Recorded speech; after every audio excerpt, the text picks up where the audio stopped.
Welcome back to Cozy Midnight Collective. I'm Lauren. And I'm Morgan. Today we're opening our April book of the month, which is Play Nice by Rachel Harrison. Mm-hmm. And the first thing we wonder is what happens when an influencer inherits the one place she swore she'd never return to. We're following Clio as she heads back to her childhood home, a place her mother claimed was haunted by a demon, and a place her sisters refused to touch. So, grab your tools and your sage. We're flipping a haunted house. Yes. I have always had dreams of flipping a house, and I watched a million house flipping shows. HGTV is where it's at. Yeah. 100%. There's so many of them, like on all the networks, and like you can get sucked into a literal black hole of renovations. Yeah. Before we purchased this house, we were looking at a house that we were gonna buy for super cheap and flip the whole thing. But there was so much work that needed to be done. I was like, well, we might as well literally have a crane and a fucking wrecking ball come and just fucking build something else there. Like it was just, backed out of that house so fast. And it's one of those things because it's like, you know that movie The Money Pit with Tom Hanks? Like it's literally, it looks like it might be like simple, you know, but like good hard work. But then it turns into like one problem after the other. Yeah. And it's like, that's kind of what keeps me from like, because like Wade and I want to buy our own house someday. And I'm kind of like, you know, let's just get a cookie cutter house. Like I'd rather have a cookie cutter house that's like a prefab. Up to date. Yes. Like I don't have to worry about anything. But then there's like that part of me where it's like, I would love to make it like my own, you know? I think those projects, like I am so glad we didn't do it. I'm glad that we bought something that was literally, it's called turnkey. Yeah. It's ready to go. Like anything you want to do to the house is just extra. Yeah. Because with these kids, I'm telling you, I was like, I literally had nightmares because Adeline was so little. I'm like, I just kept having these like very dark, morbid thoughts of like worst case scenario with something as simple as like crawling onto a fucking nail. Yeah. Or like falling over the railing because there's no railing because we're putting the stairs and we're moving them like to the another area. Zone. Yeah, it's just it literally. And the side of the house that I'm talking about, it's actually only a few blocks away from where Braxton lives with her mom. And needless, like long story short, the couple that owned it, that was selling it, his mom, he was an older gentleman, I think in like they were in their 60s. His mom was like in her late 80s. And so they had built like second, like mother-in-law suite home on the house. Yeah. And on that side, it was like a small apartment with like 2 bedrooms, 1 bathroom, a kitchen, a living room, very small apartment. Yeah, it was nice, but we were all gonna like squeeze in there for 6 months to a year, which is doable, but would have been hell, but we would have been able to do it. But literally my mind with these like I was like, I literally can't. Yeah. No. I'm like, this is wrong. I just kept having that feeling, and we lost like our earnest money because when you buy a house, you have to put earnest money down and it's non-refundable. But I was like, I don't even care. Like, no, it's just like it is. We've never done that before, but we went through that 3 separate times before we found this house, and this house like literally wasn't even on the market. It just like fell into our laps, and I was like, okay, everything worked out fine. And I kept getting creepy vibes about the house too. Like nothing happened where like I saw that, oh, this is haunted, but it was just something was not right. And I just had like this weird anxiety immediately. Like the feeling of like, oh, I love this, it has so much potential. Yeah. And like it was fleeting. So yeah, because houses, you can't just like pick up and leave. No. If you have a family, limited income, like people, real life stories of like people living in haunted houses. What are you gonna do? Yeah. It is not easy to get out of a fucking mortgage. Mhm. Like, oh my gosh. Anyways. Yeah. No, and you can't, like, and when people are like, well, why are you moving out? Like, you Yeah, and then you're like, great, how am I gonna, nobody wants to, like, move into a haunted house. I can't live with this. How is Yeah. anybody else supposed to live Yeah. with this? And then, like, some states now, they have, like, laws where you have to disclose if somebody was, like, murdered or died Mhm. on the premises. But if you don't know the history, you don't necessarily have to disclose that it's haunted, Mhm. you know? And Yeah. so I'm sure that happens all the time. People are like, I'm sorry, it's Yeah. got to be you or me, and it's you. I've got to get my fucking kids Yeah. out of this mess, you know?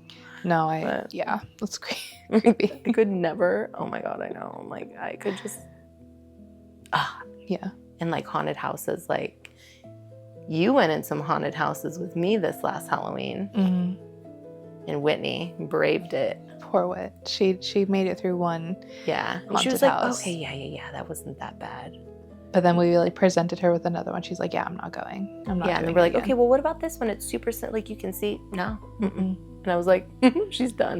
I know, and I really wanted to go through like that last foresty one, but Mhm. like even like people coming out were like, I wouldn't take her in there. They're like, I was too scared to go through there. Like, I'm like, thank you for helping me out. Like, I was trying to tell her like, Be brave. I'll close your eyes. Like, I'll walk, like, you know, I'll cover your eyes the whole time. I'll keep you in my arms. Like, nothing will get you. Yeah. You know, like they'll probably just like go after me or whatever. But they like, you know, Yeah. I tried so hard, and she was like, no. And then while we were waiting for you and Kennedy to come back, she was like, yeah, it's probably good that I didn't go in there because like I could have gotten like injured, you know, like I could have like tripped over something and like I could have hurt myself.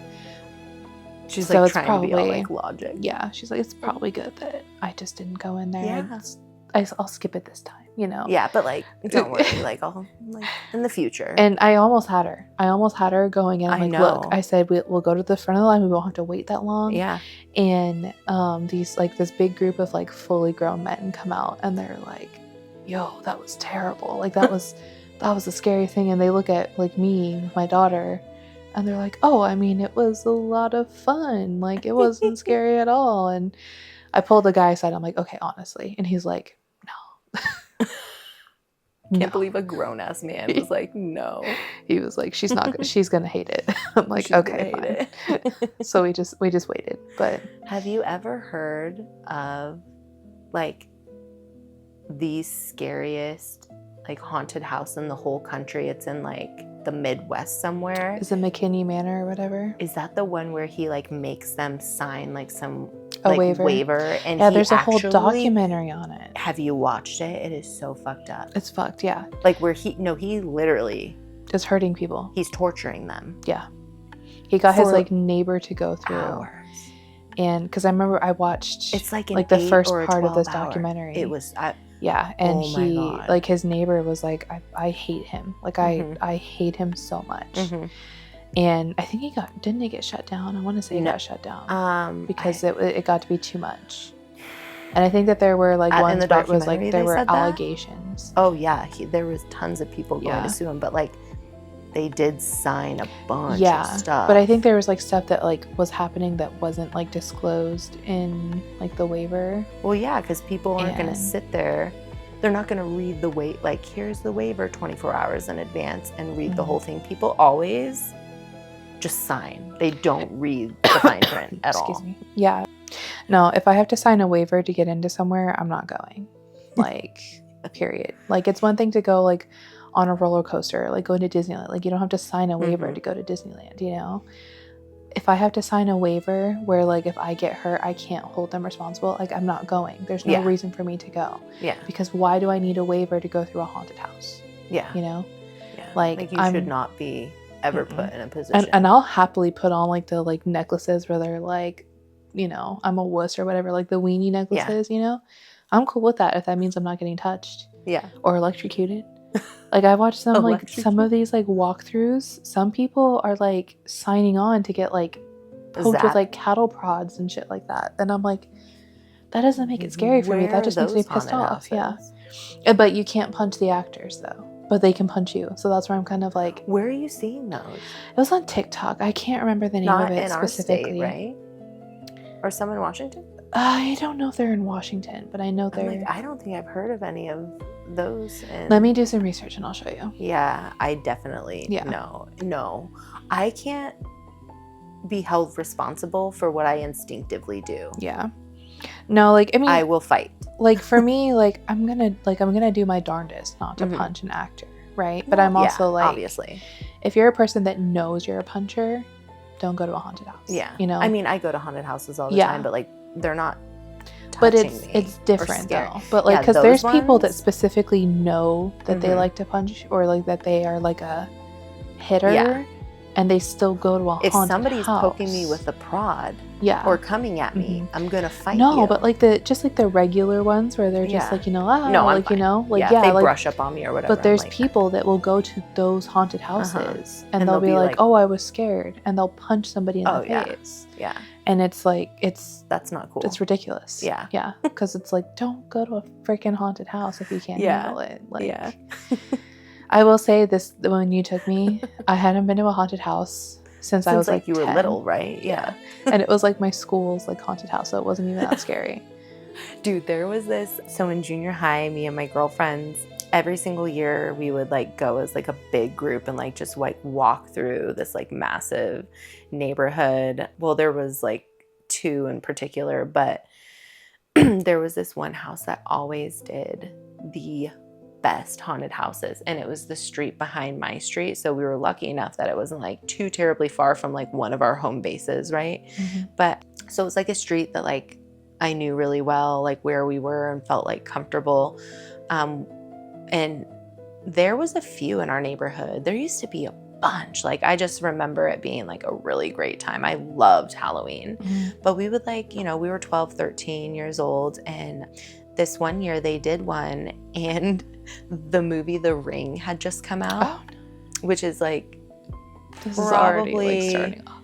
Yeah, probably like one of the only movies that where I was like actually creeped the fuck out when she crawled out of the TV, where I was like, this is not okay. So this haunted house was based off of The Ring. Like, it had literally come out like a week or 2 prior, and then it's Halloween, and they like did such a good job. So those, you know, those like really big like blue tarps that like, or like they're blue on one side, they're silver on the other side. You can like, they're massive, and so you rope them down over like cars or whatever, huge things that like you want to keep clean or like water off of, etc. Right? So the houses in the neighborhood I grew up in, very like middle class, single story. It's not like a huge like front area that you have to like walk through and like navigate to get to the front door. So it's not like this was a huge haunted house. So it was very little, and it was just going pretty much like from the driveway up the driveway, like a little bit of a left-hand turn, then straight, and it would end at the front door. So it was literally so small. But like where they could, they fit in twists and turns, and they used those like tarps. I don't know how they fastened them on the part that was like outside running up the driveway, because I don't recall there being a tree, but who knows? Anyways, this is Arizona. And so you would like walk through the house, and then it's the phone ringing, because, you know, and pick up 7 days. Yeah. Like, right? And so there was like, it was so good. But long story short, I'm like coming around. Oh, and they use our cinder blocks, like, is that the right word? The cement blocks? Are those like called the cinder square blocks? ones? They're like gray and square. Yeah. Is that a cinder block? Yeah, so there's fucking like cinder blocks, whatever, tarps and cinder blocks. And it's all covered, and it's pitch black. And all I remember is like the phone is on this like stool at one of the first turns. It's like going off. And then you had to turn a corner to go around here. And then when you're facing the front door, she's there. Okay. And so I'm like, oh, no. So like but you have to go that way to get out. And I'm like, no. Like literally, fuck that. Fuck this. I'm backing up. This is the only haunted house I've ever done this in. Like I've legit been to hundreds. And she just like slowly was like, Oh no. like slow-mo, dude. And then she like started getting, it was so slow. And I was like fucking screaming, fucking ran. Didn't know where I was going. Ran through the fucking tarp, hit the cinder blocks, took down a whole fucking tarp, fell out on the lawn, scraped up my whole fucking body. My friends are dying, laughing. They're like, of course, like Morgan would do that. Not that I'm a scaredy cat, but like the most like eccentric way to like fail a haunted house. Yeah. It goes to me, right? But I just remember like, and then ever since then I was like, you can never be a fucking pussy ass bitch again. Close your eyes and keep walking. They can't touch you. Literally, that scared the fucking actual piss out of me. I'm pretty sure I probably pissed a little bit as well. Oh no. But that like a homemade haunted house was scarier than like any one that I've ever paid for. And I've paid for ones where it's like $50 to go through once, you know? But any Hoosers. Oh man. So before we dive into the book, we just wanted to give you a quick little update as to what's going on here with us. Yeah. We were just talking about like haunted houses and everything. Yeah, we are. Yeah. We will be. Yeah. We would love, with like sweetness and cherries on top, please give us your midnight confessions. And this is like our first like legit, like where we kind of want like a theme, I guess. We would love anything. Do you guys have any haunted house? Yeah. Like, I mean, did you spend the night at a friend's house and like you heard something? Have you seen a ghost? Has anybody in your family been possessed? Did you live in a haunted house? Yeah. Like, I do recall one of my best friends growing up, one of her other best friends lived in a haunted house, and she would tell me stories after every time when she would come back home from spending the night with this friend. But I don't have contact with her. But I'm like, I know people. I know you're out there. I know you be living in haunted houses and some spooky shit happens. And whether they're like friendly, you know, Casper the Friendly Ghost, or if it's like fucking demonic mimics living in your attic, I want to be scared. Yeah. And we want to read them. You can stay anonymous. You don't have to share your details. We can change everything or give you the credit that you deserve. Yeah. But I don't know how all these other podcasts and how they get all these stories. And like, there's this one girl I follow and she's like, I have 14,000 unread emails of stories. And I'm like, where's my 14,000 people? I just like, I don't even need 14,000, even one. Yeah. Just a single one. Like, let us share. Yeah. We would love to hear from this. This is what we want to do. So anyways, thank you. We would love that. Etsy. Yeah. Etsy. So do you want to talk? Okay. You go ahead. Yeah. So we obviously, you know, we've been talking about like cool, like little side projects we're working on to make like merchandise, whether it's like stickers or keychains or tumblers, t-shirts, stuff like that. Obviously, we're going to have stuff that's like cozy midnight collective stuff, but also we want to be able to sell other stuff that we love that is also spooky, or maybe it's not and it's bookish. But, you know, we've talked to you guys about it before. Stickers, decals, tumbler, all that jazz. And so I figured I would open up shop on Etsy. You know, the account's paid for and ready to go, but it's taking quite a bit of time to like really square out the listings portion. And since I'll be going to Europe in a couple of weeks, like 3 weeks, I'm just gonna wait to tackle that when I get back in June. And so we'll let you guys know when it's live and there's actually stuff on there if you wanna peek around and help support the channel so we can keep the podcast going, that'd be great. If not, obviously, I'm on Etsy, so people will find us regardless of the podcast. But we did want you to know that, we'll have some special stuff coming up if you want to, use some of our bookmarks and some of the books that we're doing for the book club. Mm-hmm. So that's that. Yeah. And then, what else? We are working on kind of like a little bit of a extra bonus type content. We'll be making like a video on it tomorrow, which we'll post to like all of our socials and stuff like that. So, then they're going to see that before they see this video. So it may or may not already be out, I guess, at this point. So it just depends. But video of like our upcoming kind of project, kind of just like bonus content is posted to our socials already. So check that out. What does that? What like bug am I? Oh, that's what Kennedy yesterday. Praying mantis. So sorry for the interruption. This is funny though. Like Kennedy all last night, she was like running around the house and then she'd randomly fall on her back and go, I'm a cockroach. These kids. And I'm like, she goes, but I died. And I was like, oh, that's what that brilliant. Okay. And she's like, do you want to know what a cockroach would look like really close up? And I was like, you're right. Almost squished you.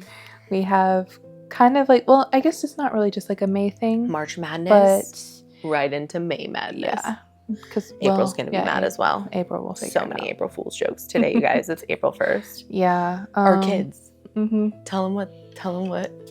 Whitney woke up this morning. She's like, Mom, what holiday is it? And I'm like, holiday? Like, what are you talking about? She's like, there's a holiday today. And I'm like, no, Easter is like on Sunday. I don't think there's a holiday. She's like, yes, there is. It's April Fool's. And I'm like, oh, God. Okay. I picked up the girls today from school and drove them over here. And Kennedy and Whitney got in and they're like, getting buckled and, everything. And they're like, it's April Fool's. And I'm like, yeah, I heard. And they're like, so Kennedy says, don't tell my mom, but I'm going to play an April Fool's joke on her. And I'm like, oh God. And I said, what kind of joke? She's like, I'm going to tell her I got sent to the principal's office. And I'm like, okay, good luck, and she's like, yeah, I'm gonna do it. And then as soon as we walked in the house, like Morgan comes upstairs and she's like, hey, what's up? And Kennedy's like, Mom, I have something to tell you. I have bad news. She's like, I got sent to detention. Detention. Yeah, she said detention instead. And that was my first cue where I was like, There's no detention at your school. There's literally also they don't understand that like we would have been called before the end of the day. And then Whitney comes in with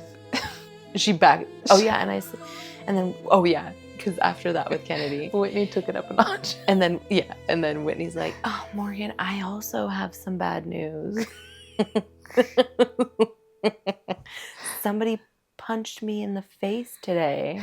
And Kennedy, and I was like, oh yeah, I was there. I saw it. Okay, and like her face is like each other so good. They love it. And Kennedy, I'm scared for when she like literally becomes a teenager and starts lying because the two of them, this like, little biatch, because they didn't rehearse. So it's like stand-up comedy, but like their faces, they kept it serious. Like they weren't like just kidding, like right away, like you did.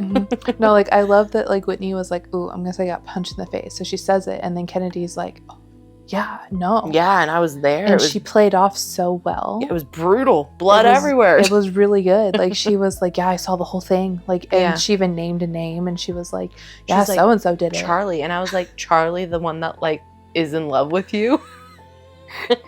And Whitney's like, oh yeah. And then they were you like, don't love me no more. There was like a pause, and they're like, April Fool's. And I was like, and we're like, oh boy. Didn't see that one coming right after the first one. Every 10 minutes it was like, they're like, hey, I have something to tell you. It's bad news. Like they kept leading with the bad news bit. And then I'm like, oh boy, what happened now? And they're like, April Fool's. So it was like, It was like 2 hours straight of just of April Fool's jokes, I like know. every 20 man, minutes I or should have so. been Like, me and Daddy are breaking up. Because like it went from we like have to move to principal's office to like assault. I know. I was like in 2 damn. seconds, and I'm like, well, I guess anything goes. Oh my gosh. Oh, it was so funny though. So, Anyway, take it away. May Madness. So, May, one of us is going on vacation. One of us. It has been planned. Well, not planned. Been being planned for 2 fucking years. Yeah. So I'm honestly like, just so I'm not like I don't want it to be over. So don't like get the wrong impression. But I'm also but you just like want to be ready for it to be over. Yeah, like you want to do it and have it be done. It has been the last couple of months, just especially as well as like this month and like until we're there, where it's like, and then we'll be like, did we forget? You know what I mean? But like, once like is everything gonna work out? Like, where's my dress? I last minute ordered another wedding dress and it's not here yet. And I need it probably to be altered. And then Glenn does not have his suit yet. And I wanted to, on our date night on Sunday, like, let's just go get your suit. And so we had plans to do it, and the day comes and he's like, I'm not feeling it. And I was like, oh my God. Thank God we have planners over there to handle everything. But I'm like, I don't even know what to pack. I just feel like totally unprepared. I haven't written my vows. I haven't gotten him his gift together. So I'm just like, yeah. Stressful. That's a lot. Yeah, there's a lot going on. Yeah. But somehow 21 days from now. Yeah. Well, I mean, you're getting it handled. Trying. Bit by bit. Inch by inch. Is it 21 days? Oh, I was wrong. It's not 21 days because there's 30 days in April. Oh, we have 40 days. Oh, thank God. I was going to say 21 days seems like very I was like, low amount of time. There's something in my eye. Sorry, guys. But yeah, I was like that. Like, my shit is not together. Yeah. And then today I was like, okay, like worst case scenario, if the fucking plane goes down and we both die, I have to draft legal paperwork for where my little chitlins have to go to, who they're allowed to go to. And I'm like, not everything is like fun in wedding planning, especially, a destination wedding. But anyways, yeah, so. Well, anyway, so we will be we have a special book coming tomorrow that's not just our May choices, right?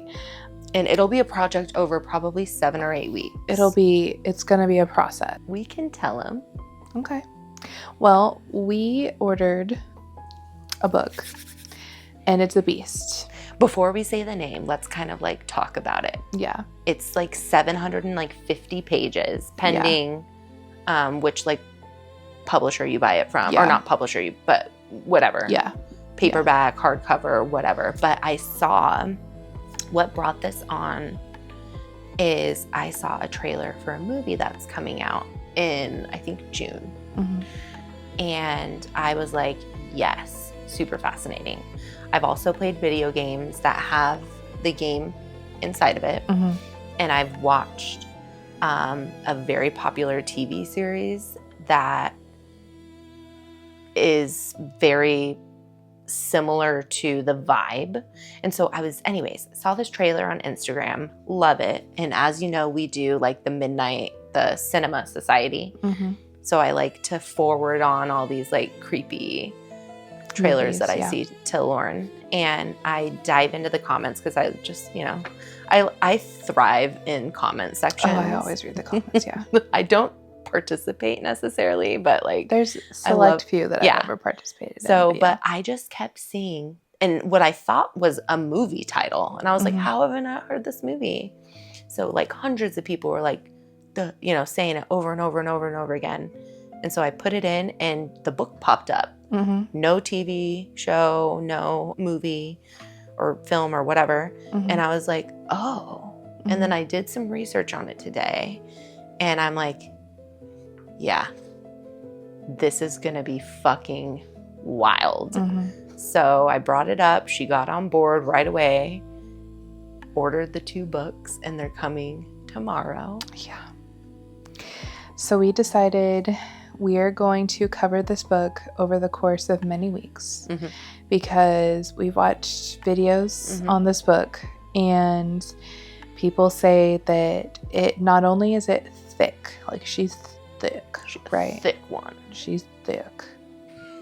But thick butt. The way it's written is not like a standard front to back novel. Mm-hmm. There's like pages where there's one word. There's pages where it's written like diagonally or upside down. There was like one person who had said that like you have to try to piece together the first letter of the word with like the next word. First letter of every sentence is like a word, and like you have to put that together, and then like you have to kind of go back and forth, and then it's like ends up being 4 stories within one book. Yeah. And it's like the main story, and then the second story of the main story is the main story getting edited, and then there's maybe even another edit on that, and then the last like the one is author, from right? The author's point of view, or some. It's okay, you guys. When I went on Amazon to like search for this book, you know what popped up? The study guide for it, written by the author for this book. Yeah. They want you to fucking break it down. Yeah. It's going to be so good. So, yeah, we're excited. And it's kind of written like an academic text, like a thesis. Yeah. I'm not gonna, I'm a little nervous. It's going to be fun. I'm a little nervous, but it's going to be fun and interesting. And it'll be a healthy challenge. But it's also supposed to be one of the scariest horror novels available. It took a decade to write. The man started writing it in 1990. It was published in 2000. And yeah, so it's been out for 26 years. Yeah. 20, almost.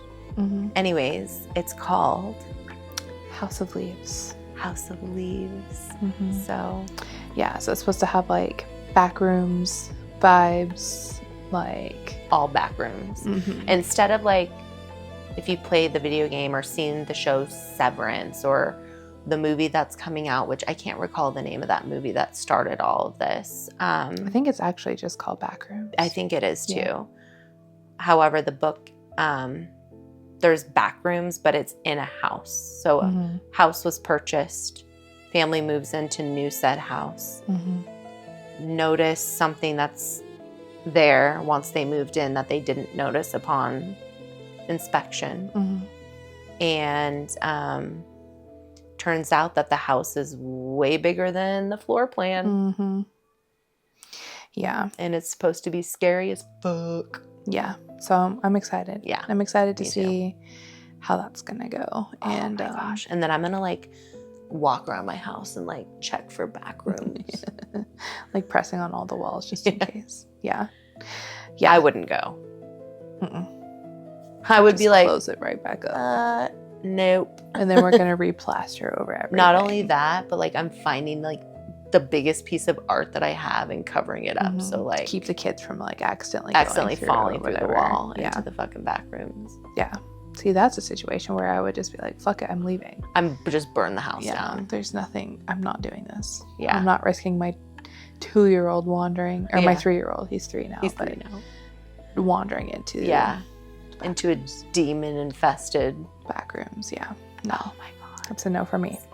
So yeah, keep an eye out for those episodes. You know, it's gonna take us a little bit to get through it from what it sounds like. Yeah. But it'll be like, you know, it'll be just like a little side fun, quest. Extra. Yeah. Yeah, side quest. Yeah, it'll be a little side quest. And so you might get one a week, you might not. Yeah. We're gonna really deep dive this one, y'all, and it's gonna be fun. You're gonna like go into the back rooms of our minds to find. I'm like almost like maybe I'll add on the study guide, and we can use that too, and like how we break it down. Yeah, it might make it easier and for like us to read use too. that to provide for you guys as well Yeah. as we're going along. Like we'll be like classes in session. You know what I mean? Let's do it. Yeah, I'm down. So all right, well, why don't you kick us off? yeah, let's move on. So let's get into what we're here for. Finally, like 30 minutes. So yes, we are reading Play Nice by Rachel Harrison, and we're really excited. This book is really good. It's can't put it down. Like witty. It's kind of funny in some parts. I love her character. The characters are really well written. They're all like complex, but like really interesting. I want to sit down and like have a family dinner with these people. Oh yeah. And just hear how they interact with each other. Well, because they're so interesting. Yeah, and I just love how descriptive Rachel Harrison is about everything.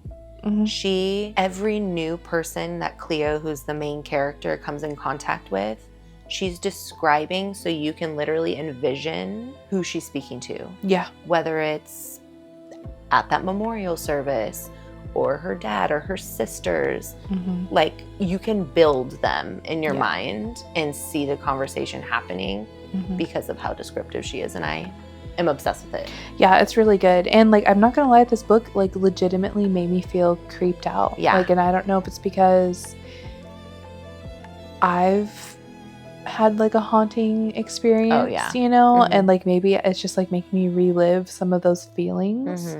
This family is very interesting. The story is being told through Clio's perspective. She's an influencer. She lives in New York. I love that so much. She's very interesting. She's like 27. She's 27. She's very honest about herself and what she who she is. She doesn't really water herself down for people. She's the youngest out of 3 daughters. Lita is the oldest, and then Daphne, who she calls Daffy, is the middle child, and then there's Clio. And right off the rip, we understand that the 3 sisters do not have any contact with their mother whatsoever. Alexandra. Alexandra. They call her Alexandra. And like second page in, you read that their mother has passed away. Yep. Heart attack. And like that's all the information that's all you get. That's released to Clio, since we're her point of view. That's all she knows. Yeah. For a little bit of time. And Clio doesn't start crying. She's she's at a work. Yeah, she's at a work event. She doesn't cry. She was walking home with that. Yeah, she's left. Gonna take home a guy, and she was kind of toying with this guy. Yeah, she's tipsy. Sure. Yeah. She's feeling the sitch. And she gets a phone call, and it's funny because the guy is like, waiting with her, and she's getting teary-eyed over hearing the information and she's like, "Are you fucking crying right now?" And she's like, you know what? Get out. I don't want to hang out with you. Like she literally says, "Get out." Literally, actually, I changed my mind. Get out of my cab. You're not coming home with me. Good day. Yeah, and that's a boss bitch move. I love that. I would do that. And you kind of get like a sense like right here in like these first couple pages of how like their dynamic works, where Clio gets the phone call and the news from her middle sister Daphne. And Daphne is kind of like, okay, Lita wanted to be the one to tell you this. And Lita's like, I was going to tell you. Lita's like typical eldest daughter, overbearing, like just not overbearing, but she's very much so in charge. Mother figure. And everybody seems to be very concerned about Clio for some reason and how this is going to affect her and everything. But they're all like, I noticed like they treat Clio like a baby. Like, yes, she's the baby of the family, but they treat her like a baby. Obviously, something has happened. Even though she's a grown woman. Yeah. She's really doing really well for herself. She travels a ton. She's an influencer. She makes influencer money. And I don't know what that means, because that can be very different for very different influencers. But the fact that she tells us that she's able to travel so many places. That's like, you know, these sponsors are flying her all around the world, and she has enough money to live in an apartment by herself in New York City.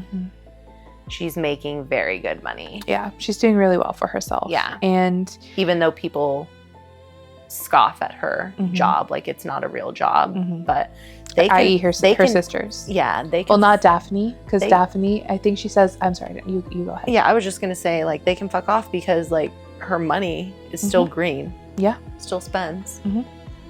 You know? Yeah, and well, she seems to be more comfortable with Daphne, because Daphne, I think she explains, like, is kind of the closest to her, especially when it comes to careers, because Daphne's a chef. So she's, she does that for a living. And then Lita, I'm not quite sure if they say exactly what she does. But it's like kind of like a responsible job. I know Lita's husband, Tommy. He's a therapist. He's a therapist. Yeah. And Tommy, I love him so much so far. But so basically they all make plans to meet at Clio, three sisters' father's house. Yes. And he lives there with his mom, wife, their stepmom. Amy. Yes. Amy. They meet at her dad's house, Clio. So I'm going to start just like talking about Clio. Well, didn't the dad come pick her up? He did come pick her up. Yeah. He lives but she did a few hours away like, from in New Jersey. Yeah. So she did kind of like use her like youngest child. Like, so she explains she knows how to work it. Yeah. She knows how to work it. People don't say no to her. They don't say no to her. The only people that say no to her are her sisters. Yes. And really mainly Lita. Yes. So. And she's gorgeous. All these girls are gorgeous. Beautiful. However, Clio is described as looking nothing like her father and looking everything like her mother.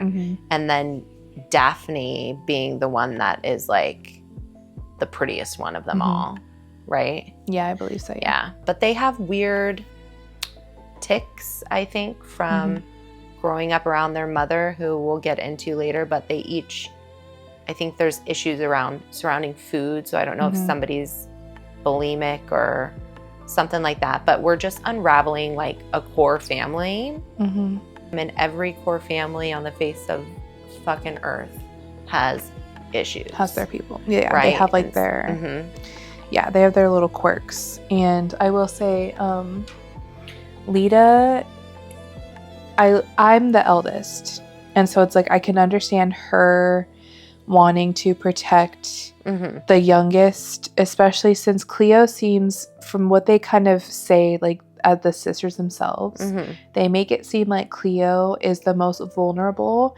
And I don't know if it's because she's younger or if she doesn't quite remember the trauma I think that's as much as they did. So I think something fucked up happened. Well, so kind of like when we talk about this trauma, right? Well, and I'm not even using like quotes. I don't mean it like that. But when we talk about this trauma, so their mother, the reason why they don't talk to their mother anymore is that they had kind of an abusive relationship with their mother. So mom and dad separated. And there was talk that dad cheated on mom with the dance instructor. Cleo's dance instructor. Yeah. We don't know. Amy. Yeah. We don't know for sure, right? It's kind of still not really confirmed. Well, she hasn't confirmed it with her father. And the mom basically left it to her, you know, this information after she's already died. So she can't really even have a conversation with her mom about it either. Yeah. So the general consensus between the three sisters is that their mom had lost her mind because she was always talking about their house that they grew up in as kids before their dad kind of took over with custody, because mom was an alcoholic, she was abusive, and she blamed all of these issues on the fact that their house was possessed by a demon. Now, the girls themselves, other than Clio, because we'll kind of talk more about Clio, but as far as like the older sisters go, they're very much so mom was a crackpot, she was an alcoholic, she was abusive, she sucked, right? Clio was around 7-ish when they kind of talk about like what took place and that. She was like really, really young. So her memories with this aren't like, Cleo never says, like, okay, the house wasn't haunted, but she also says, like, I do know Mom did smack us around a little bit. You know, I do remember Mom's lips being purple because of, like, you know, drinking wine. So that's kind of like the general consensus is that Mom is a black sheep. Nobody talks about her. Nobody talks to her. And up until her dying, nobody had any contact with her at all. Period. And even in her death, only Clio shows up to go for her, like, to the remembrance. And funeral, but she, you know, she was cremated, but her urn was there. But I just wanted to point out, like, in this first part, when we're going along and we're reading, the mom, we know this from, like, the get-go, the mom had written and published a book that came out about her experience. Yeah. And it had been out for it's gone long enough to where it's gone out of print. Yeah. And so the three sisters made a pact amongst themselves, and I believe maybe even the mother and the stepmom, that nobody ever reads the book. Yeah, ever. Nobody reads it. And up to this point, nobody's had an interest. Read the book. Yeah. But I guess, well, I think the father did. I do think their dad did. And he was horrified at what he read. And that's when he said, promise me, girls, you'll never read this book. Yeah. And so they made that promise and they've kept it. So, yeah. Where should we go from really there? I mean, we could definitely. So Cleo does go to the funeral. She's the only funeral, remembrance, whatever. Her dad picks her up from New Jersey. She gets what she wants. She's hungover. She's feeling like shit. She has laundry to do. Hasn't packed. You know, she's one of those people that's just like, da da da. You know, I'll get there when I get there. She's not in a rush because she knows what she's gonna walk into when she gets back to the house with, like, all the family and the sisters. I don't think she's dreading it, but she's just like, I'm not in a rush. You know what I mean? Yeah. I know what to expect. And so dad comes, picks her up. It's like a couple out, little over 2-hour drive to get to his house from downtown New York City, over the bridge in New Jersey. And then she walks into the house. Yeah, her sisters are drinking sangria. They're really letting their feelings be known about how they feel about it. They don't know she's there yet, and they're just kind of, they're very much so like, I don't, like, really care that Mom died, you know? And, you know, they did say, like, you know, we aren't quite sure about the funeral plans. There is one family member that Lita speaks to, and that is Alexandra's sister, Helen. Yeah. But it's kind of like a very rocky relationship where, like, they're talking to each other, but there's a very strict rule that they do not talk about Alexandra. Yes. Period. And you can tell that Lita and Daphne are really trying to keep something from Cleo. Yeah. And Cleo is just kind of like, I don't understand why everybody is on eggshells around me. And, you know, right off the rip, you know, they do find out, okay, there is going to be, like, a little service held. And so Cleo is like, I want to go. I'm going. And they try to talk her out of it. They try saying, for, like, the longest time. They're like, why would you even want to go? She was abusive and she was this and that. Those people, they're going to get in your mind. They're going to spoil you. Like, so her mom surrounded herself with people who are magical. Not really, but they're like her boyfriend. Mythics. Her boyfriend Roy was demonology. the demonologist. Yeah. Right. So picture Ed and Lorraine Warren. Those type of people. I love it. I'm around those people. Yeah. Mediums, psychics, tarot card reader, all that jazz. So like people that are, I love. Yeah. Yeah. Yeah. And I would have gotten along great there. Yeah. And Cleo, her response is, well, I'll just take Tommy. Yeah. And Lita, that's Lita's husband. And she Tommy, pissed. Everybody loves Tommy. Yeah. We love Tommy. Tommy is like this sweet, not dumb, but he's just like very naive guy. And it's in like the way Cleo describes he's very him like is, emotionally in tune. Very, because I mean he's a therapist, so like or social worker. Yes, social worker. Probably a little bit, of both. But he's good with the talking and stuff like that. And so he kind of is like, no, I can go with her, you know, I can help. This will be good. You know, she won't be going by herself. And everybody kind of reluctantly is like, whatever. Like, obviously we can't talk you out of this. Just know, you know, we warned you. Like, we're going to be here to say I told you so. You know what I mean? Like that whole. Yeah.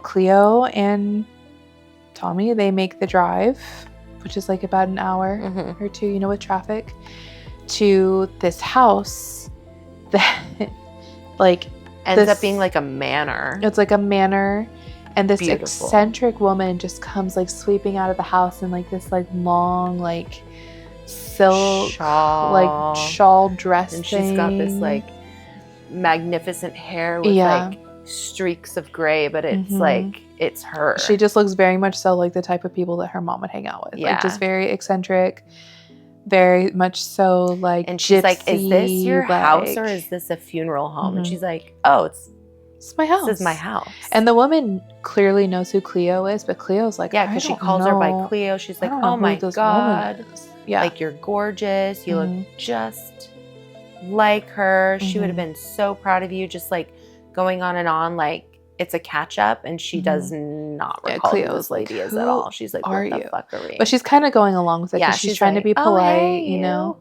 But Cleo's also like, she's also kind of funny because like this house is like a really cute like gothic manor type thing, and Cleo like talks like into detail about like her outfit that she picked out, and then she even has Tommy take pictures of her like when she's leaving in front of that, like in front of the house as they're leaving. Like she does like all these like poses and stuff, so she can at post least her them. content. Yeah, she can keep up content.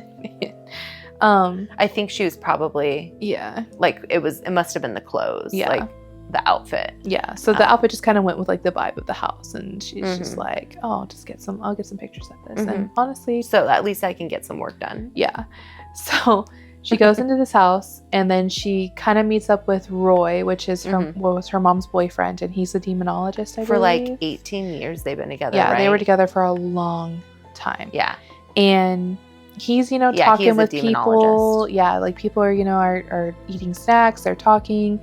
There's people reading tarot cards. Oh, he said he has something for her, and he says, "Yeah, I have something for you," but like they never actually get back together. Well, he gives it to her. Does he? What was it? Well, when she spills out the. Was it the ring? Was, and the key, the house key. That's and right. Like, right. Yeah, the mom's jewelry. Yeah. But like so. But he was like, "Let me go find that." And then the lady's like, "It's probably gonna be like holy water."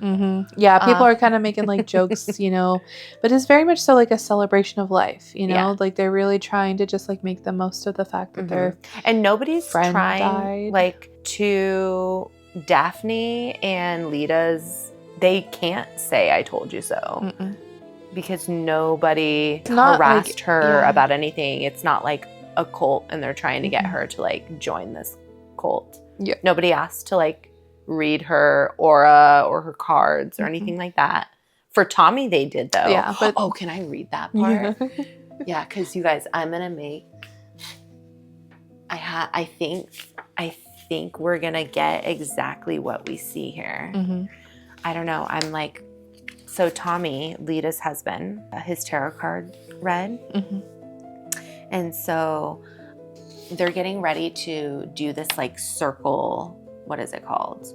Like a remembrance circle, I think is what it was. Like it's like a circle of remembrance or something where they're going to probably like go over like life events with Alexandra and like, anyways. Yeah. So he's done getting his tarot read. He's going to like join where everybody's going to join this like circle everybody's sitting at. And Cleo says to Tommy, "So what's your fate?" And Tommy goes, "I should be more open to the unexpected. I got a something of cups, a fool, and the hanged man, which didn't look great, but they said it's more about perspective." Me over here, I'm like, something fucked up is going to happen to Tommy in the house. We learned our lesson with Valentine. He is going to end up hanging. Yeah, I think we learned our lesson with Valentine. Like that's my prediction. Protect the innocent ones, like the sweet ones, because I'm terrified that something bad's going to happen to Tommy after what happened to Valentine. Yeah, Tommy's dead. We just don't know it yet. Everybody like collectively agrees not to fuck with Tommy. Like that's like everybody just knows. Because everybody Not just Rachel. loves him. He's so sweet. Yeah. Rachel's fucking him up. I bet you. So My last dollar. Yeah, I could see it. I could see it. I'm like, he's getting hung. Mm-hmm. Anyways, we'll see. We'll see you guys when I'm right, and I can say I told you so. Mm-hmm. So while Tommy's getting his cards read, she does meet up with their Aunt Helen, and Aunt Helen is like very much so. As far as Cleo's dad's concerned, Aunt Helen is cynical. She does not like her sister's ex-husband. Her she has her like beliefs with that. Mm-hmm. She doesn't really go into it too much, but she does kind of say like, look, regardless of how you felt about your mom, whether I believed it or not, she believed that there was something in that house. She believed that all of the negativity and all of the alcoholism, like everything, it was because of this demon. And she said, I don't know if that's like some code for whatever she was going through, but she said in her final days, she really believed that that's what it was. And she wasn't sick or anything. Remember, she wasn't sick. And she does kind of reveal that her mom died in that house. And Clio was like, this is news to me. And she said, she's like, she was at the house when she had the heart attack, because she died of a heart attack. And she says, did Lita and Daphne know? And she, Aunt Helen is like, so yeah. Here's like some of the first information we're getting about information withheld from Clio. Not only that she still owned the house, but that she was in the house when she died of a heart attack. Wonder how that fucking happened. And then also that the house is getting passed on to Clio and the other sisters in her will. And so she is now a homeowner. Yep. And even that, her sisters knew about that and chose not to tell Clio. And I believe Aunt Helen was also instructed not to tell Clio. But Aunt Helen's like, why would I keep that from you? You're an adult. Yeah. Right? And so Cleo's like kind of annoyed. Like, she's not like bitchy about it. She's not going to go home and scream at her sisters. Like, why didn't you tell me? But she's kind of like, I knew that they were keeping something from me. Like, I knew it. Like, kind of like, this is part of why they didn't want me to come to the funeral. What the fuck? Yeah. You thought I wasn't going to find out? Yeah. And that was like more of her thing, is like, that explains why they didn't want me to come here. It wasn't to protect me from the people. More, like much more. If we're just seeing this, if this is just scratching the surface of what's being held from Clio, it is definitely the book, and Rachel's doing a good job of building up the anticipation for what else is being kept from Clio. Yeah. They do have like the little remembrance circle. Her and her aunt kind of talk about it, and she's like, that's interesting. And she does kind of have one moment where she, lets a couple tears fall, and you kind of start to understand that Clio, she did love her mom. She only had during the howling cry briefly, momentarily, outside with Helen. With Helen, yeah. As they're like sharing a cigarette on like a terrace. Later, Tommy's like, you can be... It's okay if you cry. Okay. Like, it's, he's really trying to be supportive. And I cried once with Helen, okay? Yeah, you don't need me to cry again. So they do have this little remembrance circle, and Clio kind of reflects about the story about when it was one of her sister's birthdays. The mother, I remember, was a terrible baker. One year she botched Daphne's out of a box birthday cake, took us to McFlurry's for apple pies, or took us to McDonald's for apple pies and McFlurry's. I guess she was just a terrible baker, was her thing. So on the drive home, sugar high, I declared my love for McDonald's in a song and dance, kicking the back of the passenger seat. Lita complained. Daphne asked me to sit still, so I leaned over and licked her. She screamed. Mom slammed on the brakes after nearly running a red light. I shouldn't have taken you there, she said, pounding a fist on the steering wheel. You're going to get chubby. Do you know how hard it is to be a chubby girl in school? Do you want that for yourselves, to get bullied? You know what? Go ask your dad how he feels about chubby girls. The light turned green, but she didn't go. She wasn't paying attention. She was too busy yelling at us. The driver in the car behind us laid on their horn, and so Mom hit the gas. The tires squealed.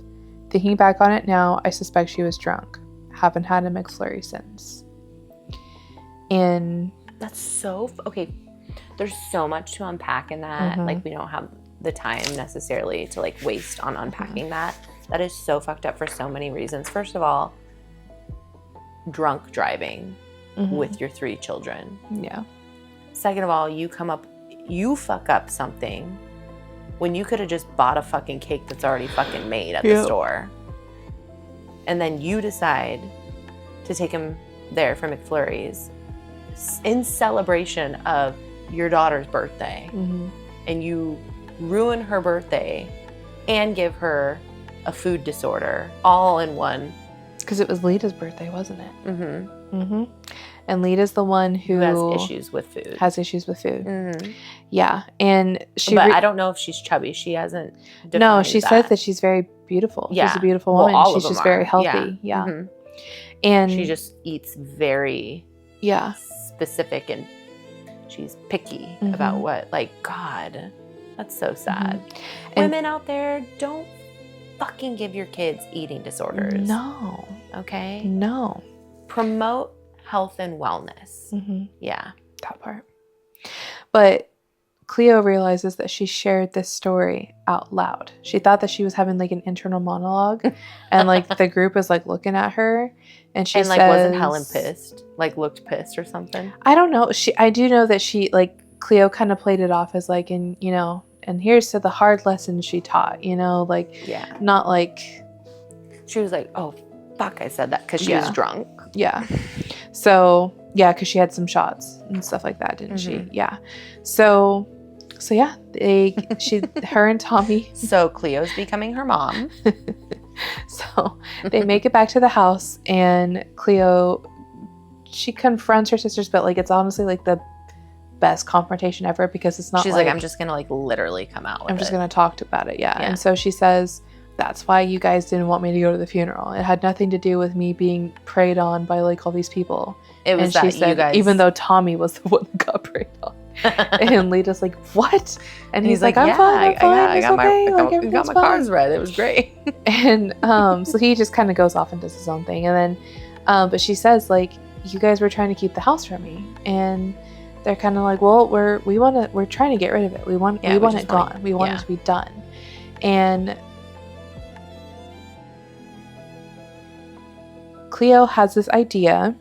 So she is thinking back on a girlfriend that she had in high school, went on to get a job somewhere, bought a house, ended up recording the process of her doing like all these demos on her property and flipping it. And in doing so and recording the whole process and posting it, gained like a significant following. And she is not shy to note that it is nowhere close to the following she currently has. But she went from like a nobody to like a semi-somebody. And so she's thinking like, what could this do for my brand, for my following, a project for me that's like a little bit more serious and not just like promoting clothing and makeup and jewelry and all this stuff. And like, not that she doesn't love that and love the traveling and all the things that come with it and living in New York City and but she's like, you know, I'll be like one of the only people that I know under the age of 30 that actually owns a house, because I mean, you know, we're all living through this economy. She's living through it as well in her book. Yeah. But yeah, so she's like really considering and made the decision. I think what pushed her to make the decision is the fact that they did keep it from her. Like, that was a factor as well. She's like, I'm gonna keep the house. I'm gonna flip it and then we'll sell it instead of selling it as is, dated. And yeah, I'm gonna flip it. It'll be my project that people can take a little bit more seriously. I'm gonna gain more followers from that, and the money that's extra, you know, we all get a piece of. Yeah. So she does kind of like use her words wisely with her sisters, and she uses that kind of where, if we want to sell it faster, we might as well. Like, Mhm. if you really want to sell it, let's fix it up, Mhm. you know? And her sisters kind of make comments about, like, oh, you know, you can't just quit in the middle of the project. You know, you have to see it through. Like, and you can't, don't be calling us. Because we're not going to help. And Yeah. she's like, no, I got this. She said, I have the money for it. I have the time. I have the time. I can do it. And so she decides to go visit the house. And the whole family, the next morning, the whole family is like kind of still treating her weird about it. So she decides to go over there secretly. Like, so she says, I'm going to run to go get coffee. Yeah. But then she actually is running to this house. And she kind of gets like memories when she walks in the door. You know, she knows, like, she notices that it's old, it's dated, needs a lot of work. She's looking at everything. She's kind of taking it all in. And one of the first things that she mentions is this like ceiling fan. Oh, she walks in. Door was left open, because then she was like, oh, that's what it was from. All right, sorry, go ahead. Yeah, no, so she walks in the house. She's kind of looking around. She notices like the ceiling fan, and you know, she's kind of looking around, and then she notices that like the ceiling fan is like turning, and it's turning slowly, like slow enough where she's like, oh, I left the door open. And so she goes and she closes the door, and you know, she walks further into the house. That was weird. But super weird. Whatever. And so she walks in, and you know, she's kind of looking at everything. She's making a list of things that she's going to have to fix. She's coming up with ideas, paint colors, flooring, and then she decides to go check out her childhood room. And she goes into her room, and the first thing she notices is that somebody left the light on in her room. And she's looking around, and she's, you know, kind of making a note of like, you know, the pink walls, and like she had like a hot pink like inflatable chair, you know, like very 2000s. And then she looks at her bed, and the covers, like, it's unmade. And she said that she can almost see the impression of a body laying in the bed. And she's thinking to herself, like, did she fucking die in my bed? Like, yeah. And it's not even like a die in the fucking sadness, house, but she was in my fucking bed. And it's not even like a sadness thing. It's more like a, did she really just fucking die in my bed? Fucking like, serious? You kidding me? Like, that's the cherry on top. And it was kind of like, it kind of made me chuckle a little bit, because she was it was like, for fuck's sake, like she died in my bed. and so she's kind of looking around, and then she notices that there's a book on the table. And she goes over. And it's like falling apart. Like she said, it literally falls apart in her hands. The spine is like gone. Yeah, like it's obviously been read through like a bunch of times. Tons of like pages are actually like are missing, and it's like, I wonder how that book ended up like that. And we'll get back to that book too, because it's important. But I need to get through this next part, because we should tell them that. And it has come up before she went to the house, but supposedly going into this, what we learned in the very beginning is that the demon lives in her closet. Yes, she does. Like, she's kind of like, she talks about like little memories like here or there. She's like, oh, we used to build forts in there, and we used to do this in here. And then she said, oh yeah, and that's where like I had like my, she said like imaginary friend or something like that, wasn't it? Or no, her mom had said something like that. But she said that she would, because her sister's room was above, her older sister shared a room. She was downstairs with her mom. She was downstairs with mom. Her older sister shared like this big room that was upstairs, and she could hear them whispering. She said, at night. She originally, when they like first moved into the house, her mom, her mom like let everybody choose where they were gonna like live, like what rooms, and she was like upset because she wanted to live upstairs next to her sisters, be with her sisters. But she was downstairs with her, you know, the mom basically like guilt tripped her to like, you know, the mom didn't want to be alone downstairs, but like she chose Clio, right? So anyways, and she was like kind of harbored like a little bit of like resentment that the two sisters got so close. Also, like, of course they were closer in age and older, but also because they got to share a room and live together. And she really felt left out of that. And so she would say, when she was like at night, you know, trying to sleep, or maybe even get woken up from them like talking, conversing in the middle of the night. And she's like, but like it was just kind of like garbled. I couldn't really understand it. It almost like didn't even sound like their voices, and it was in a different language. Chills. Yeah.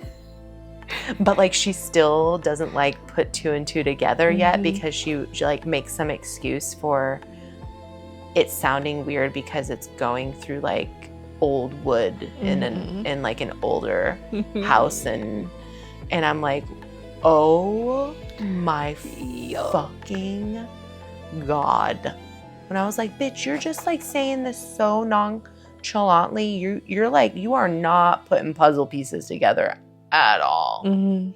Like her mind is totally still in like preservation mode. Yeah.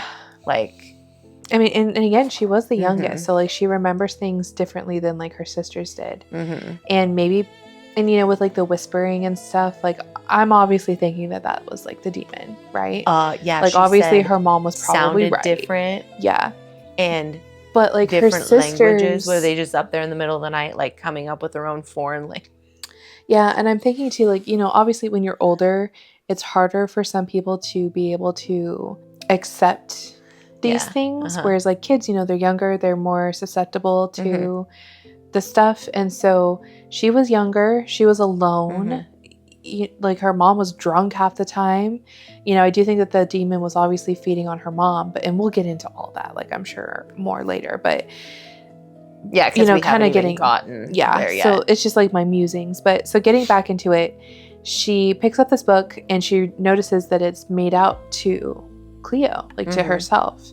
And her mom, it's her like, mom's book. Have my name get on here, right? Yeah, it's her mom's book. So the title of it is Demon of Edgewood Drive, The True Story of a Suburban Haunting. And then she's noticing that there's like notes, it's annotated, it's written in her mom's handwriting. And so she's kind of looking at it, and then she hears like a scuffling almost, and then she feels something run across her foot, and she's like, oh my fucking God, she loses her shit, and she starts running. She's like, get me the fuck out of here, there's mice, right? So she's not even like the potential of like a ghost story or whatever. She's literally like, oh my God, there's mice. Yeah. So she goes running, and she comes out to like the doorway where she sees the fan, and the fan is spinning like somebody turned it on. It's like I think she says about like to helicopter fly blades off the fucking. Yeah, she's like, it's like woo woo, it's just going, and she's like fumbling with the door, like she can't unlock it fast enough because she's so scared. And in that moment, she feels like something is watching her. She's like, something is in here with me. I feel the eyes on me. And she's like fumbling with the door. She manages to like get out, locks the door with her key, and then runs to the car. And like the first thing she says that she gets in the car, she's like catching her breath, and then her phone rings, and she literally says, my phone rings, jump scare. And I thought that was just like really funny, because I was getting like anxiety. I could feel like fingers down my own spine. I was like, ooh. And this isn't Didn't like, she say something cold on her neck? Yeah, something cold on her neck. Like fingers grabbing like her caressing her neck. Yeah, it was like, and so she like jumped out of her skin, freaks out. And I just feel, you know what I feel? This fucking demon is so fucking ballsy. Like, you know, all the stories, like if you're watching like those ghost stories on TV and stuff, like usually these demons be like very slow to start. And I'm like, this dude's just like going right ham. off the rip. Like, boom. We're going to give and you a heart attack I'm not too. convinced it was a mouse that like was fucking with her feet. Like, no. Did she see it? Yeah, she just assumed it was a mouse. Yeah. And she just sprinted out. And okay, first of all, I don't even think I would have the gall to be going to that house by myself in the first place.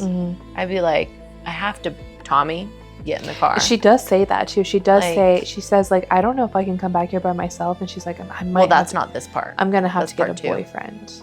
Was it part 2? Oh, wait, no. Because she makes like an offer. Or I'm going to have to get a boyfriend. Yeah, she's like, I'm going to have to get a boyfriend because I can't come back here by myself. And she kind of, because the boy that she was talking to in the beginning, his name was like Ethan or something she's like that. I'll call Ethan. Maybe I'll just call Ethan.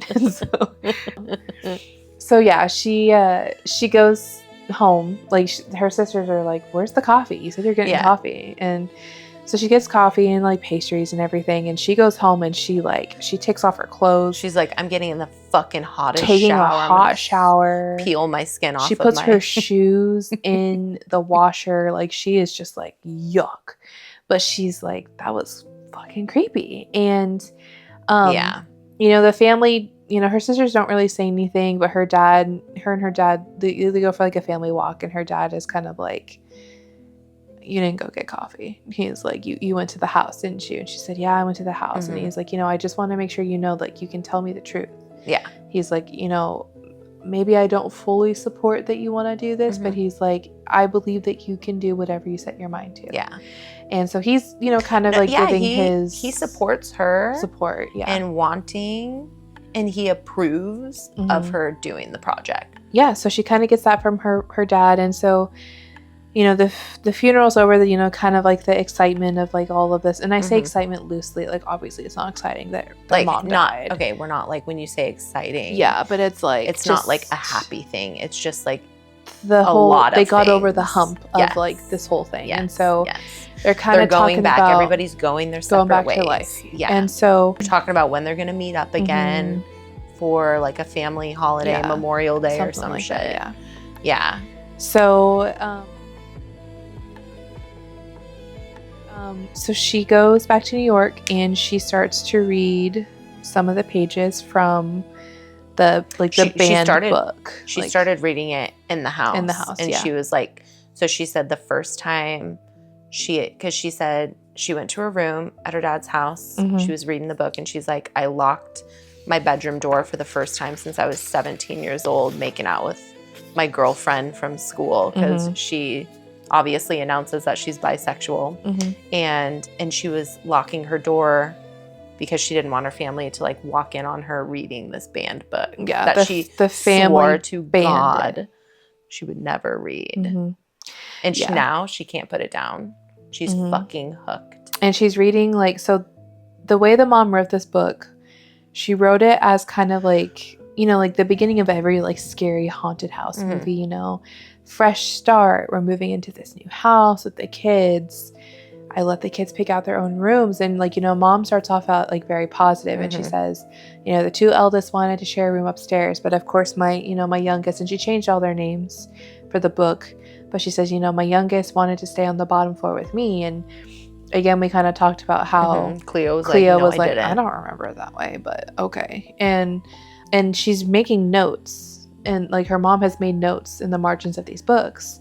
And she says, the first night she made peanut butter and jelly sandwiches for the girls, let them watch TV. She has like a glass of wine, they just got done moving. It's stressful. And she comes down to the kitchen and there's peanut butter like smeared all over the kitchen. All over the wall. And then all the doors in the cupboards are wide open. Which is like, if that happens to you, that's immediately signaling a demon. I'm leaving. Like, there is nothing that's going to open up all of your cabinets. And your child did not do that. And if they did, it wasn't quiet. You heard it happen. Yeah, so the first thing she does is she calls the daughters in. She's like, well, who did this? What the fuck? And they're like, it wasn't me. Yeah. And she's like, well, it was one of you.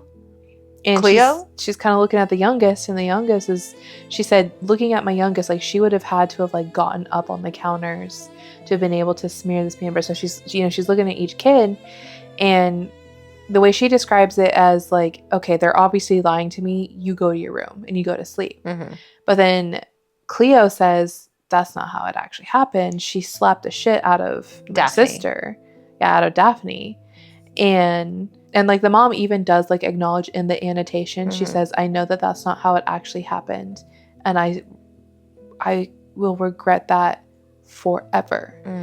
And so so like kind of more stories keep kind of coming out as we're reading the book that her mom wrote, but then through the annotations and then through Cleo remembering how things actually happened.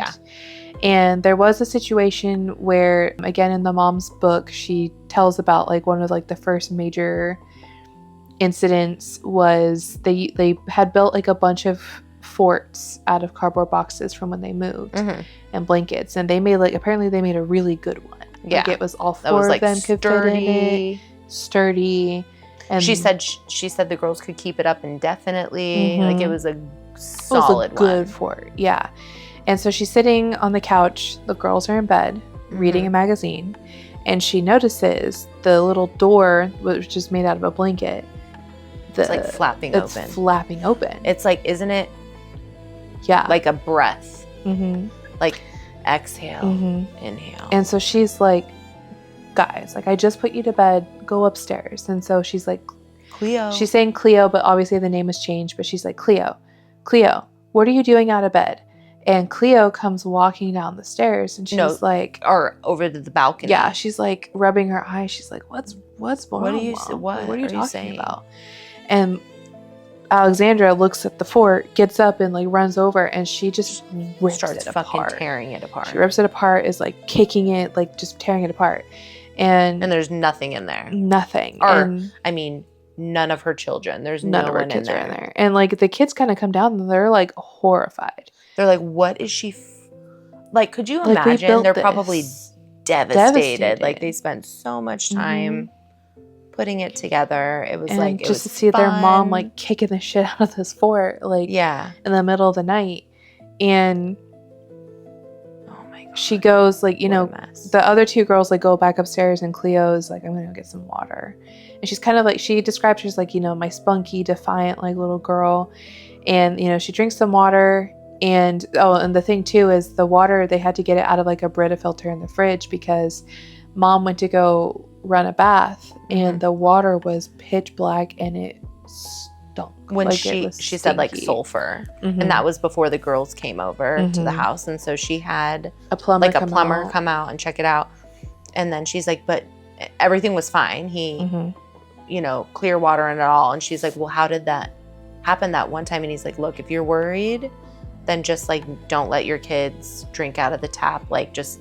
drink filtered water and like call me if you need me again. Yeah, but he's like, I don't know what to tell you, the water's perfectly fine. Yeah, it's clear, there's nothing going on. And so yeah, they're having to drink water out of these Brita filters, and mom and Clio are having a discussion, and she's Clio kind of mentions, isn't that when she mentions about like her like hearing the voices in her closet, like the the man in my closet told me this, or not the man. Like that. So she sends her to bed, and then she ends up like walking past her room and hears her talking to someone. Yeah, so she says, and then I've always been honest with my daughters, and so Clio asks her, why did you take down the fort? And mom says, I thought I saw something inside the fort. It scared me. And Cece says, oh. And she said, so mom says, like, you had said something before that there was something in your closet. Yeah. And Cleo's like, yeah. And she said, well, why did you say that? And she said, because there is. I don't know what it is. And she said, how do you know it's there? And Clio says, I hear it. Well, what does it sound like? And she shrugged, and it occurred to me that maybe she was hearing normal house sounds, nothing out of the ordinary. The pipes, her sister's moving upstairs, the floorboards creaking. Maybe there was nothing wrong with the house. I just wanted to believe there was, instead of accepting that something might be wrong with me. So she never really fully specifies, but then there's more. So the next morning, so she said, after all of this, on the way back to my bedroom, I passed by Cleo's room and I heard her awake and whispering. Yeah. I pressed my ear to the door, but I couldn't distinguish any words.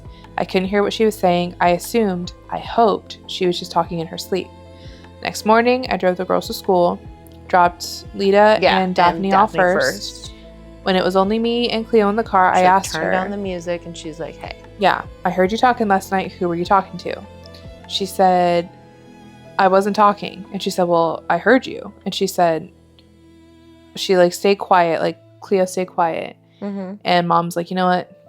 Never mind. She's like, yeah. So goes to turn the music back up again, and then she hears Clio like whisper in the back seat, he thinks you're funny and he wants to be my friend. Yeah.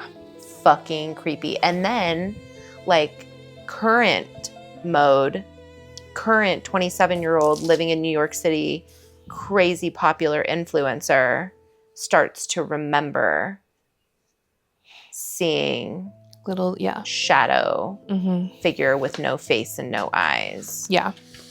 And it just is, the way she writes it, it's unsettling. It's very creepy. Very creepy. Yeah, I'm scared. Yeah, and like I said, like I don't know if it's because like I've had like a similar Yeah. experience. I mean, obviously it wasn't demonic, thank God, but it was creepy, and like that I don't want to feeling even of think being about watched is a lot, and like you'll never And then to forget go that from feeling. being watched to constantly being watched and toyed with, something that you can't sense, Yeah. that you can't, your 5 senses are not intact with something. There is something like that's so visceral. Like you can't describe it with words. No. It's fucking creepy. It's terrifying. So yeah. Any hoosers. So yeah, we kind of went over our predictions. I think Tommy's gonna end up dead, hanging in the house somehow. I think everything's gonna like go to shit. Yeah, for sure. To hell in a handbasket. I think they're gonna start like, you know, I think the family's gonna like fall apart. I do think that they're gonna think that like Cleo's like going down that same path that their mom went down, and they're gonna say like they're gonna try to have her committed or something. Yeah. Well, she's already like, she already obviously drinks. You know, she has a good time, but like, you know, she's single and she doesn't have kids and she lives in New York City and she's There's young. No reason. Yeah. But I think they're going to make that into an issue. Like, oh, Clio looks mostly like the mom. Clio drinks like the mom. Cleo's having a psychotic break like the mom, because and I think that's Clio why they was treat her like that so much. Delicate. Yeah. Like it's because she does look like mom, and she seems to have like the same, not like tendencies, but just kind of like, you know, this like, she's a little Quirks. eccentric. Yeah, she's quirky. You know, she's kind of got like that same vibe, it's definitely a demon in the house. Oh yeah. 100%. 100%. And yeah, she's fucked. Like, yeah, she's like, honestly, I would have never gone, like the fact that we obviously have more book to read because she goes back to continue. No. That fan, those fingers on my neck, that would have been. Maybe I would have gone to the house, right? Like again. No. Like initially, I would have gone to the house, right? Yeah. Like we all told ourselves that it was just our mom. She was an abusive alcoholic, and she sucked. And right? I don't know what more information she needed from that initial walkthrough than she got, but I would have been literally back at the house with the family. Like, mom was not crazy. The demon is there. No wonder why she died there, because it fucking killed her. Yeah. It scared her so bad. She fucking died. And we have to burn this house down. Yeah. It cannot exist. It's probably going to be, because you know how it said it's like off, it's back on the property, backed up against the woods, long driveway. I bet you will find out that it was like built on some like fucking ancient like Indian burial grounds or some wild shit, and some entity. Ugh. Anyways, so well, cameras are rolling, but I definitely don't think Cleo's ready for what she's about to capture. Yeah, we'll be back next week to see if the renovation is worth the risk. Until then, stay cozy, stay spooky, and remember, some stories are meant to haunt you. Bye. Bye.